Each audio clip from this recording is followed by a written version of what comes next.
and welcome back to the Citizen channel and the final part, my tribute, my thank you to a very special player, a legend, a new legend. We will be getting a statue at some stage. This is part 6. Yes, so please check out my other parts, guys, or as many as you can. We're looking at his last season at City. This is a thank you to Kevin De Bruyne, of course, through my observations and the media, stuff like that over time, the social media and the paper. Yeah, the papers. What's been in the papers? Yes, we still get them, don't we? In part 5, we'll look back at season 2023-24. As City accomplished the 4 in the row, of course, never been done before, but Kevin found his season a bit of a struggle with injuries. So we'll have a look at his final season, 2024-25. The tune is very similar, unfortunately, with this one, as we say goodbye to a legend, of course. Kev saw no action pre-season leading up to the Wembley Community Shield match-up against United. Kev was brought on just in time for penalties, though, and scored his in a 7-6 victory as he lifted the English Super Cup. All right then, Community Shield. The league started well, a full game for Kevin, 2-0 win at Chelsea at the Bridge, and not so bad at home to Ipswich on the 24th of August. 1-1 after Muric. The keeper made an error. The ball fell nicely for Kevin to make it 2-1 on 14 minutes. He fed in Erling around the keeper 2 minutes later for 3-1. He also had time to smack the bar in an eventual 4-1 win. Joe Bray of the Manchester Union News and I both rated him an 8 out of 10. Up next, our first of 8 games in the new formatted Champions League, and Inter Milan are at the Etihad. The new Oasis-inspired kit sort of suit Kevin's complexion very well, I thought, but Kev sadly only lasted till half-time as that old hammy let him down again. The game ended 0-0. Pep said later he was considering taking Kev off anyway for tactical reasons. Didn't bode well, did it? Kev returned to light training in mid-October and was back on the bench for Bournemouth away, a 2-1 loss, of course, a game that started the rot for City this season on November the 3rd. The only positive to be gleaned from an Amorim-inspired Sporting 4-1 win over City on Bonfire Night was Kev coming on for Kovacic on 83 minutes, and despite a bit longer off the bench and a 2-1 defeat at Brighton 4 days later, I thought he looked sluggish and said at the time, he just ain't right. As a 74th minute sub in our embarrassing 4-0 home loss to Spurs, at least he looked up for it and did more in that cameo than anyone else aside from poor Edison. Pep called Kevin unique before another disappointing 3-3 draw with Feyenoord. But his uniqueness wasn't worth a start, unfortunately, in that game. Only a 69th minute sub appearance, replacing Foden. Then again, we were winning 3-0 before Kev came on. Hey, I'm only saying. KDB admitted he was getting pain at times when kicking the ball, but that he was slowly feeling better. On in the 78th minute at Anfield on the 12th of December, City went 2-0 down. He had a great chance to bring City back into it. We probably didn't deserve it at the time. And he pounced on a Van Dijk error on 83 minutes. Haaland appeared free, but his attempted nutmeg, or KDB's nutmeg, ignoring Haaland of the keeper Kelleher, fails with the keeper basically sitting on it. Finally, as the Manchester Evening News headline declares, back in the groove, a start for Kevin, and he runs the show in a 3-0 home win over Forest on December the 4th. Don't forget, Forest were doing very, very well at that stage. After 8 minutes, Gvardiol chipped the ball to KDB at the far post, and he headed it goalwards with Bernardo in the middle getting a final touch on the line. Then on 30 minutes, KDB struck a sumptuous drive into the top corner after a clever play from Doku to set him up. Later, KDB nearly had his second after nice interplay with Grealish and the team's fourth, but for the agility of Sells, who got down low to claw away a swerving drive from close range. A happy but knackered Kevin was replaced by Lewis on 74 minutes with the game won. Simon Bukowski of the Manchester Evening News and I rated him both rated him an 8. But the failings of City were never far away at this time. Despite Kev's efforts and our Champions League's efforts were more missed than hit, and after 3 starts I thought he'd already looked like he needed a rest after a 2-0 loss in Turin to Juventus on the 11th of December. He got a rest, but only after a pathetic loss at home to United on the 15th of December, and despite his cross deflected to Gvardiol to put City 1-0 up. It didn't do very well, did we, in that one? Splinters in the bum again time for Kevin, as he's only fit enough to make the bench in a Boxing Day draw with Everton. Better at Leicester, though, where Kevin started a 2-0 win and was generally involved in anything that City did well. A new year, a new city, a new Kev.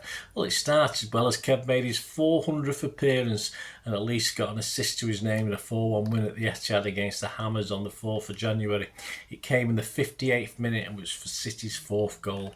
A defensive error allowed Kevin to take over. He squared to Phil Foden, who at close range fired through the legs of Areola.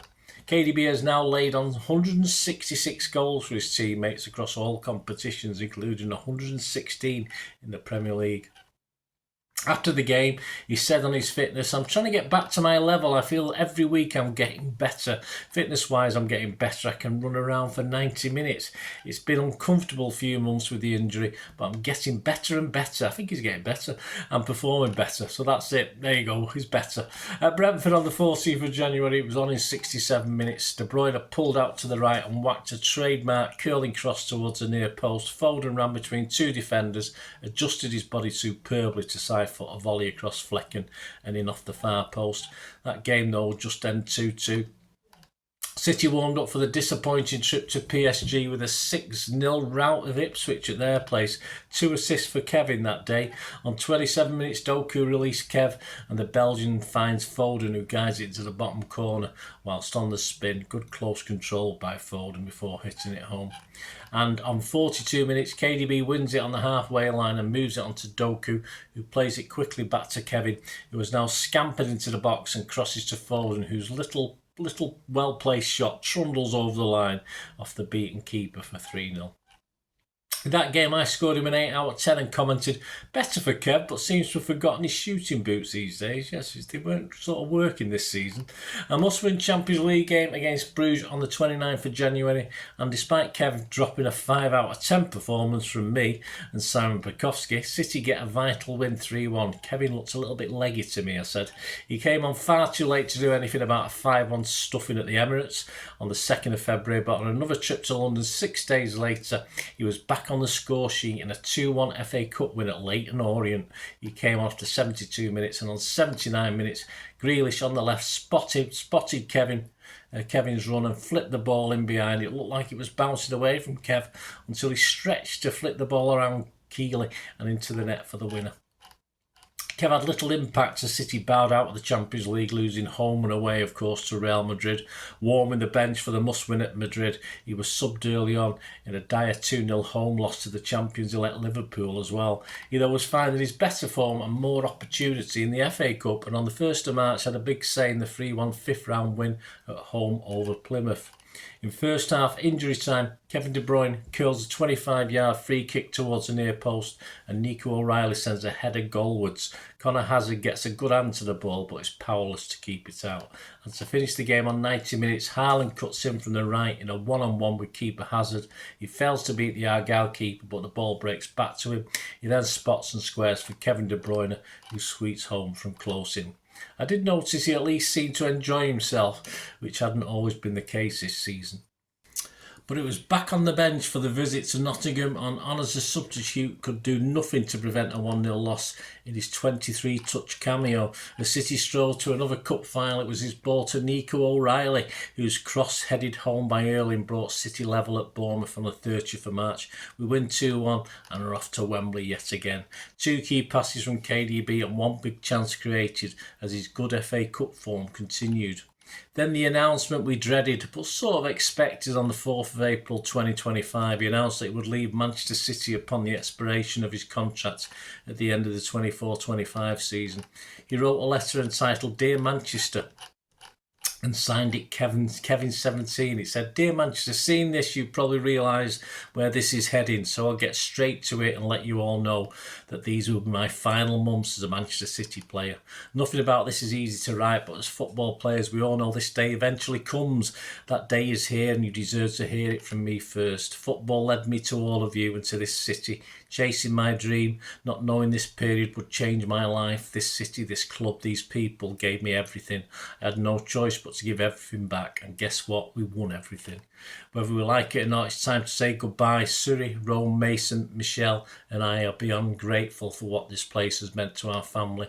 Manchester will be forever in our kids' passports and more importantly in each of our hearts. They will always be our home. We cannot thank the City Club staff, teammates, friends and family enough for this 10-year ride. Every story comes to an end, but this has definitely been the best chapter. Let's enjoy these last moments together. Much love, KDB 17. There was still time though for one last league derby, though like the rest of us, Kevin may wish to forget this one, as again his shooting boots were not working in a drab 0-0 draw. A 5 out of 10 from Simon Pekowski, though not alone. For me, I just give him a 4 out of 10. Sorry, Kev. In just 45 touches, he lost possession 20 times in that game. Andy Dunn of the Mirror was kinder, though. He gave him a 6 out of 10, and Nathan Salt from the Daily Mail gave him a 5 out of 10. As the home City fans got their first chance to see Kev since the announcement, the volume went up a notch at the Etihad as he started against Palace on the 12th of April. City sat 6 out of automatic Champions League qualification places with work to do, and a 5-2 win over Palace, inspired by Kevin, started the good work. And all the headlines the next day were about him. City went 2-0 behind, but it was Kev conducting the City orchestra and the City fight back. He struck the post after 24 minutes, and on 33 minutes from a free kick just outside the box, Kevin killed the ball just past the Palace wall and watches in delight as it goes in off the post. Like the rest of us, we were back in it at 2-1. Still time for him to be involved in Marmoush's equaliser and a blast over from 10 yards before half-time. But within 2 minutes, the restart had laid it back for Kovacic to give City the lead. Both Simon Bukowski and I rated him an 8 out of 10. Both gave him man of the match. He made 4 key passes and created 2 big chances in his 60 touches that game. A less impressive performance, but still a win for City for one last time at Goodison Park on the 19th of April, as Kev opened up on his end at City by claiming he was shocked that they didn't offer him a new deal. Again, nothing special though in a vital 2-1 home win against Villa on the 22nd of April. And he missed out on selection and game time in the 2-0 FA Cup semi-final win over Forest at Wembley 5 days later. He scored the only goal in a victory over Wolves on a Friday night at the Etihad. On 35 minutes, City won the ball through Bernardo in midfield and the spaces opened up. KDB plays short to Gundo, then it's on to Doku, who jinks forward and beats his man, and a couple of others inside the area and slips slightly as he pulls it back for the advancing De Bruyne. The veteran connects well enough with the bobbling ball, the first time hit, giving us the lead. Sadly, Kevin couldn't inspire us though in the 0-0 at Southampton, rating just 5s from myself and Simon Bukowski, a draw that again put pressure on us for a top 5 finish. One last trip to Wembley with City for Kev, but no last trophy lift, as it also confirmed he will not be available to play in the World Club Cup, and Palace got the only goal of the game. Kevin laid chances on for the likes of Haaland, O'Reilly, Echeverry, as well as wasting a good chance himself, but it wasn't to be as we left, and Kevin left Wembley empty-handed. City's last home game of the season followed against Bournemouth, and he'll ask himself how he missed a gift-edged chance on 25 minutes. With the goal at his mercy, he hit the bar from just inside the 6-yard box, so he didn't get a goal on his last game ever at the Etihad for City. On the miss, Kev said, "Terrible, terrible, terrible. There's no excuses. My son is going to be very tough on me." Kevin left the pitch on 69 minutes to, as you'd expect, applause and adulation, and his send-off after the game was emotional as almost everyone stayed, and lots of Bournemouth fans as well, as we said goodbye to our legend. Still, one game left to play with a point needed to guarantee Champions League qualifications on the 25th of May at Fulham, and Ked had another chance to say goodbye, although he didn't start this one, but he did replace Gundogan on 85 minutes to bring the curtain down on his City career as City won the game 2-0. Simon Bukowski, though, summed up Kev's final season by saying, "Looked sharp and bright in the opening weeks before a freak injury ruined his season, and potentially any hopes of a new deal went out of the window. Fought until the end and got the farewell he deserved." Yep, I only give him a 5 out of 10. That's a bit mean. I'll give him a 10 out of 10. I'm biased. His final season stats read: Premier League, he'd made 19 starts, 9 sub-appearances with 4 goals and 7 assists. In the Champions League, he'd made 5 starts and 2 sub-appearances, no goals, no assists. And in the FA Cup, 3 starts, 1 sub-appearances, 2 goals and 1 assist. At the time of recording this, and it may change, Napoli still remain the favourites to sign Kevin, so that looks as though it could be done and dusted, but We'll see. At the time of doing this, it is still confirmed that Kevin will not be playing for City in the Club World Cup. So again, that's at the time I'm doing this. So as well as a crescent named after him and a mosaic at the CFA complex, Kev, of course, will be immortalised with a statue. That has to be, don't it? Simple as that. To me, is of course, comparisons to Colin Bell. I'll always love Colin Bell, and I love Kevin as well. All I have to say, really, is that it's been a pleasure. I hope you enjoyed your time with us, Kevin. You've seen us give us some great times. We've won lots of trophies, and that's fantastic. And all the best for your future, mate. And simply thank you. Let us know your memories, guys. It's been great to have them. Hope you enjoy this little special on Kevin I've been doing now over 6 parts. Quite a lot of minutes and a lot of work went into it. Hope you enjoyed it. If you like what I try and do on the channel, want to give me your support, that's always very, very welcome. Just keep watching and listening to this for another 45 seconds to a minute or so. And you can find out ways you can help the channel going forward. But thanks for watching, guys. Hopefully see you all very, very soon. I hope you enjoyed the feature, and if you can support me through the subscription, if you can subscribe, guys, that'd be wonderful if you've not already done so. We do actually have memberships at the moment, just 99p a month, so you get access to all my City stuff, including all the history vlogs, dozens and dozens not been published yet that you get immediate access to, and every time I do a edit and do a vlog, you get immediate access to it as well. So you can have a copy of scripts as well if you want any hard copy of the sort of things I do on matches and teams and managers and players, etc., etc. So if you can join the membership, that'd be wonderful. We'd fine. And if you want to support the channel just by watching the ads, that helps. Watch the ads, let them play through while you just have to check your phone or something, let it play out. And of course, if you follow any of the links, that always works as well. You follow a link to one of the ads and you fancy something. I've done it myself. I've followed a link and actually purchased something from another organisation. But it can happen. It can happen. Not all ads are stuff you're not interested in. And of course, if you can give us a like, guys, that would be absolutely fantastic. All likes are much appreciated. Anyway, thanks for watching. Until the next time, of course, I only ever ask one thing, don't I? Please, I ask you all to stay safe, especially you Blues. Until the next time, come on, City. Bye for now.